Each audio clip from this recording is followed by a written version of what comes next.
Telugu flame YouTube channel ఇప్పుడే subscribe చేసుకోండి. తెలుగు బుల్లితెరపై అనుపల్లవి సీరియల్లో నటించి ప్రేక్షకులని ఎంతగానో అలరించిన నటి అదితి. అదితి తర్వాత శుభస్య శీఘ్రం సీరియల్లో కూడా నటించారు. అదితి మొదట ఈటీవీలో టెలికాస్ట్ అయిన అనుపల్లవి సీరియల్లో పల్లవి క్యారెక్టర్లో నటించారు. ఆ తర్వాత శుభస్య శీఘ్రం సీరియల్లో డాక్టర్గా ప్రేక్షకులని అలరించారు. ప్రస్తుతం అదితి జెమినీ టీవీలో టెలికాస్ట్ అవుతున్న ఒక సీరియల్లోకి న్యూ క్యారెక్టర్ ఎంట్రీగా వచ్చారు.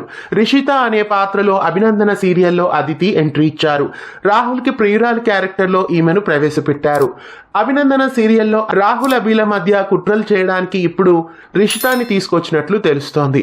మరి రిషిత క్యారెక్టర్ రాకతో అభినందన సీరియల్లో ఎలాంటి మలుపులు ఉండబోతున్నాయి? అనుపల్లవి సీరియల్లో నటించిన అదితి అభినందనలోకి రావడంపై మీ అభిప్రాయాన్ని కామెంట్స్ లో తెలియజేయండి. ఇలాంటి మరెన్నో అప్డేట్స్ కోసం ఛానల్ ని సబ్స్క్రైబ్ చేసి గంట కొట్టేయండి. తెలుగు ఫ్లేమ్ యూట్యూబ్ ఛానల్ ఇప్పుడే సబ్స్క్రైబ్ చేసుకోండి.